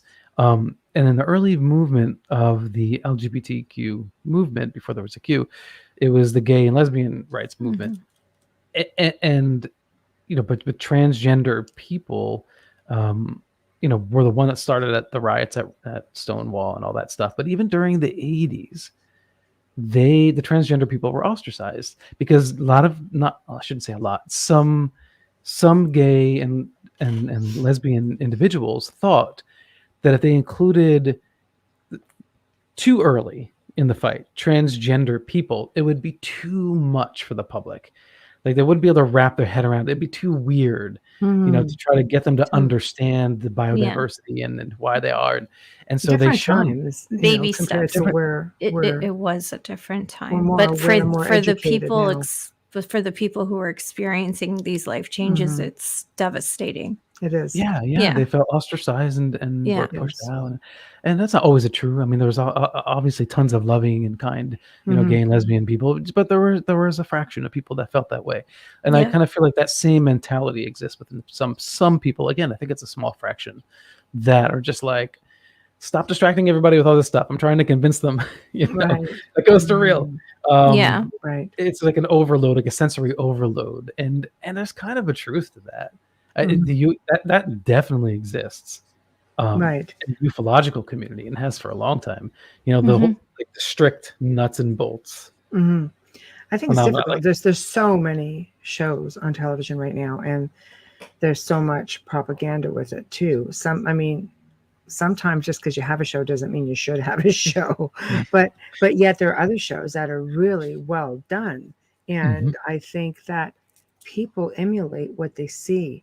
So it's really important going in that people realize, like, this is a show.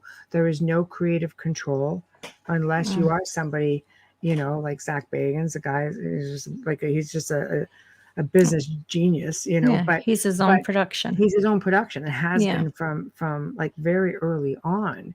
But you get so many seasons in, you are given your creative control and you get your input. He was just fortunate to have it literally. It was his show they put on. Much like yourself, my movie, my rules, this is the way it goes. And you timing. Want to air it, it's like this. And it did really well. And it's got its lovers and it's got its haters. But, I've seen shows come on and I'm gobsmacked. I'm like, did I just seriously see this right now? Because it's so poorly done. It's almost as though some people don't realize, like, there are those couch investigators that, and I don't mean that disrespectfully. I mean, there's just nowhere they can't belong to a team. Maybe there's just nobody in their area. They don't have anywhere to go. They don't have, a lot of places have events where you can go to a haunted house. They open it up, come and investigate it. Everybody pays so much. You have an evening out, whatever, ghost tours, being with like-minded people. Not everybody has that option.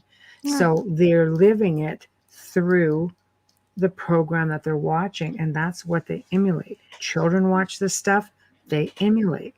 So if you're not at least emulating something credible, or as credible as it can be considering the field, it makes it really hard because that's what's going out there. And then Facebook pages start coming up or social media, and we're a group now. It's like, oh gosh, this is scary. There's good groups and there's some groups that are at least will reach out to more educated people and say, look, can you help us out with this? I know, but until networks become responsible and accountable. That's accountability. There's another big one. It's not like it's all people just going out and researching public places. You have people who have very little experience going out and helping families. So let's talk accountability. What are your thoughts on people going in, and helping people who are in trouble? I think they have to be really, really careful and extraordinarily sensitive. Any investigation you have to start with in your mind. From all the people that I've talked to, is this person seeking attention? And I know it's a horrible thing to say, but you have to think about that. You have them. They're out there. Are they seeking attention? Are they unwell? So you have to look for signs of this. One way, this is I guess more old-fashioned kind of investigation, but I know investigators, if they would meet someone in their home, after an event, they would look around and just see, does this person have, a bookcase's worth of science fiction, It's true. UFOs, DVDs. Subjective. So right, so that doesn't mean just because you're into science and UFOs mean you didn't actually see a UFO, but they just have to consider that as a factor and think, okay, maybe they've embellished their story, because their story, sometimes people really want to be believed because they saw something that they feel like they have to convince you. So you can't be contrarian to them. You can't nod and go along with everything that they say either. No. It's a really fine line. And I know when you interview people, you probably have a similar experience, on this show too. So that's where you start. And then I think when it comes to guidance, I think, if someone is a qualified, a legit psychic medium, I think that they can be more helpful. Because if they're really intuitive.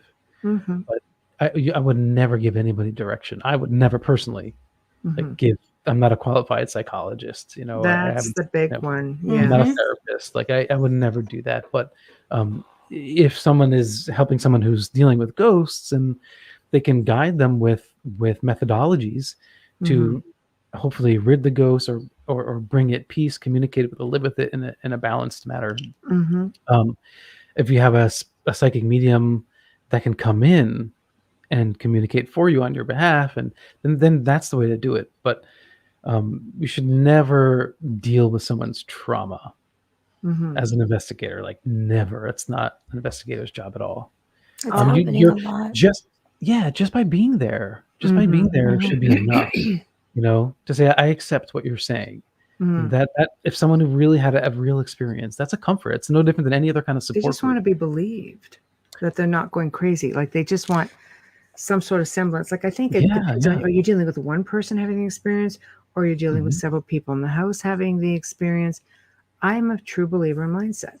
I believe just by empowering people and making them or putting them in control of the situation, a lot of things can change.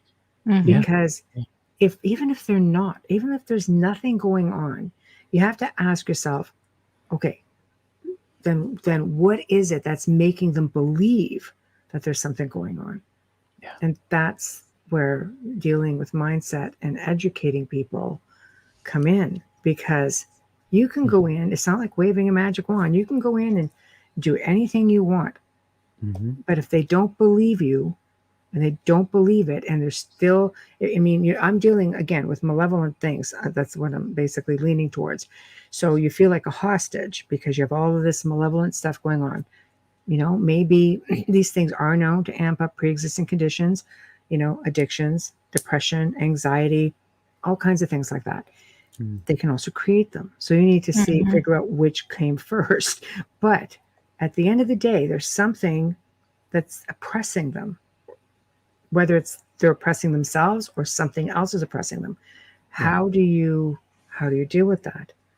I've worked with psychologists and I've worked with psychiatrists, because when I deal with a true blue case, in a lot of cases where I've had to come in, I want them tested by at least 2 people, and I want permission from those doctors to let me come in. Because you're right. I'm not a psychologist. I can't just come in and say, oh, hey. No. The real hardcore stuff where, let's say they want to work with their clergy, for example, then I'm sorry, then you have to go down the medical route as well. You have to. Yeah. There are things that people can give us suggestions for dealing with the entity, though, or whatever it is that they're in conflict. I think that's great. If it's whether it's burning sage around the house, meditating, sometimes just changing the type of music or the shows that you watch, because raise your vibrations. Right. Exactly. Open the windows. Life is about frequency, vibrations, positive energy, high vibes, as I say. Music, big one. Stop watching paranormal shows. Just saying. Sad but true. In some cases, you live it. Some people do really live this stuff.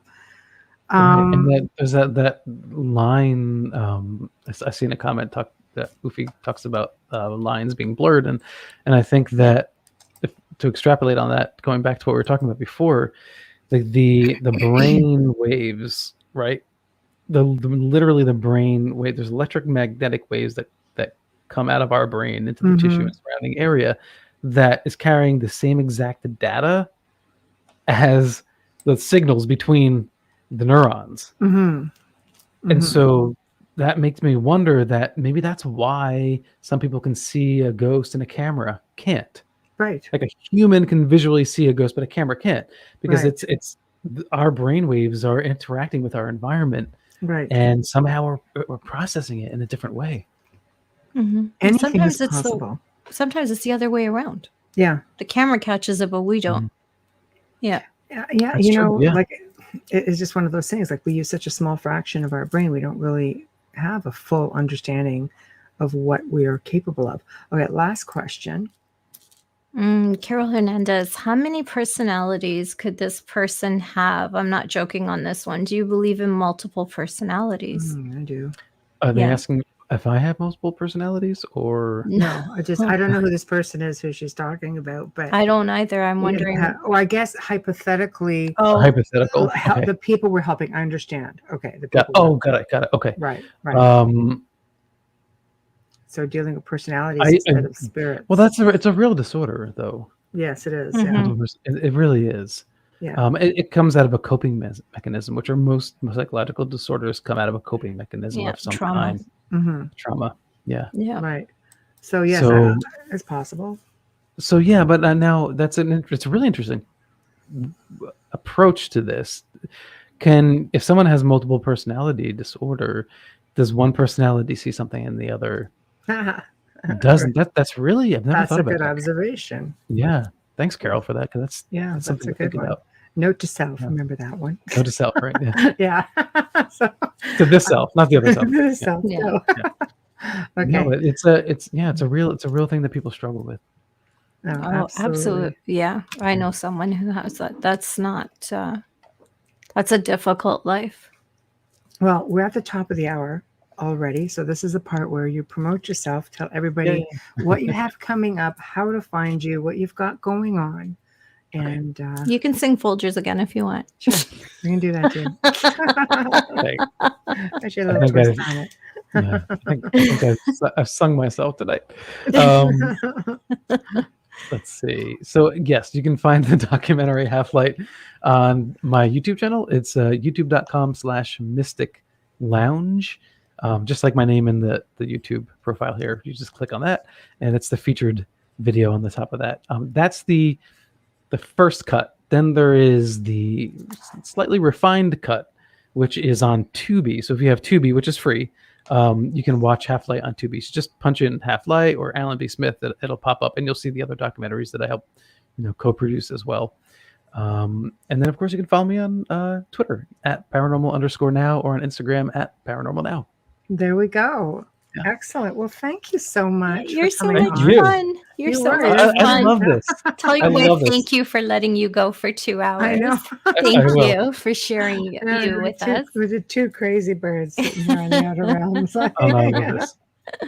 No, but I can hang out in the outer realm any time. You guys make the outer realm a great place to be. So thank you. Yeah, we'd absolutely love to do it again. Absolutely. Yeah, absolutely. We need to let you talk next time. So yeah, we'll do that too. We kind of owe you. All right. Well, thank you, and we'll be in touch, and we'll definitely do it again. Okay. Thanks so much. Good night, everybody. Okay. You too. Good night. Thank you. Oh gosh. So that was awesome. Boy, what a breath of fresh air. Just he's a good sport, because sometimes people bring up things. It's like, that is what a round table really is, though. It's everybody's bouncing things around, but I don't think the poor guy got to bounce as much as we did. But huge thank you to Alan B. Smith just for being here and just being a champion. So thank you. Big thank you to Folgers Coffee. Big thank you to Dr. Snick. Remember, wherever you are watching the show, please subscribe, like us, follow us, whatever the case may be. If you want to communicate with us, maybe you want to talk about something you've seen on the shows, maybe you agree, maybe you don't, just you disagree. We do value your opinions. We really do, because it's what makes us evolve. So please feel free to reach out at the outer realm contact@gmail.com. If you want to be on the show or you want to see someone on the show, we do our best. Never, a guarantee, of course. But again, the outer realm contact@gmail.com. We just don't do messengers. Just I can't. I just have too much. I apologize. I'm never trying to be rude.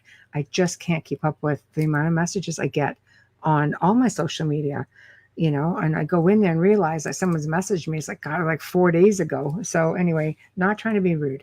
Now, tomorrow night, going to be another awesome show. It's all I have to say. For anybody who have seen the hit TV show, Alaskan Killer Bigfoot, okay?